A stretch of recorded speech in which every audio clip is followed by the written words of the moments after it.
தொடர்ந்து பாமக நிறுவனர் ராமதாஸ் செய்தியாளர்களை சந்திக்கிறார். நேரலையில் பார்க்கலாம். மனசு வேதனைப்படுகின்ற அளவு சில செய்திகள், சில செயல்கள்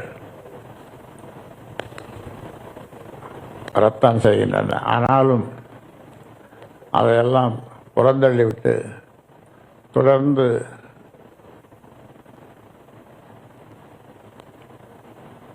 நான் இந்த கட்சியை வழிநடத்துகிறேன். திமுக கூட்டணிக்கு புதிய கட்சிகள் வரும்னு ஸ்டாலின் சொல்லியிருக்காரு சார். ஒருவேளை அது பாமகவா இருக்கிறதுக்கான வாய்ப்பு இருக்கு?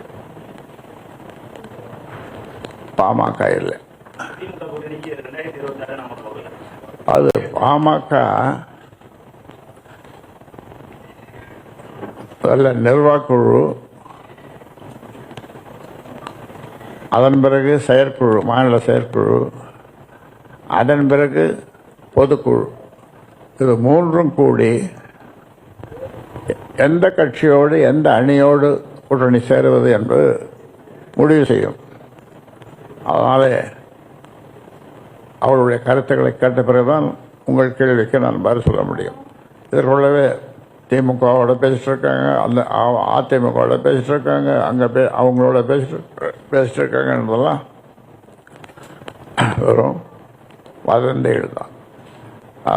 நான் சொன்ன அந்த மூன்று அமைப்புகள், நிர்வாகக்குழு, மாநில செயற்குழு, கடைசியில் பொதுக்குழு, இது மூன்றும் கூடி முடிவு செய்யும்.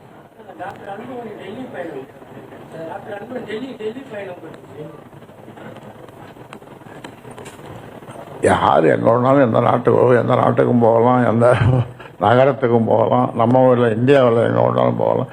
சரி, இதோட போதும். அந்த அது சம்பந்தமான கேள்விகள் வேணாம், வேற எதனா கேள்விகள்.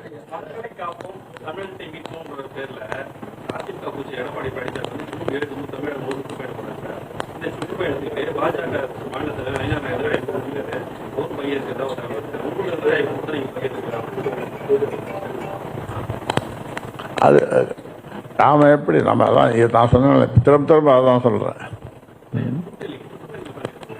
இது இப்போ என்ன சொன்னேன், நிர்வாகக்குழு, மாநில செயற்குழு, அப்புறம் இறுதியாக மாநில பொதுக்குழு கூடி முடிவெடுக்கும்.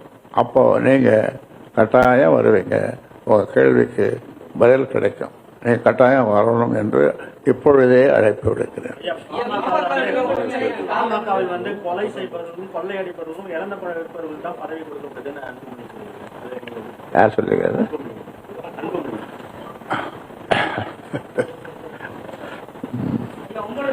அதெல்லாம் அதுக்கெல்லாம் இதோட வேற ஏதாவது. பாமக சட்டமன்ற உறுப்பினர் அருளை நீக்க அன்புமணிக்கு அதிகாரம் இல்லை எனவும், மனக்கசப்புகள் இருந்தாலும் கட்சியை தான் வழிநடத்தவிருப்பதாகவும் ராமதாஸ் செய்தியாளர்களிடத்தில் தெரிவித்திருக்கிறார். விவரங்களை பின்னர் வரும் செய்திகளில் பார்க்கலாம்.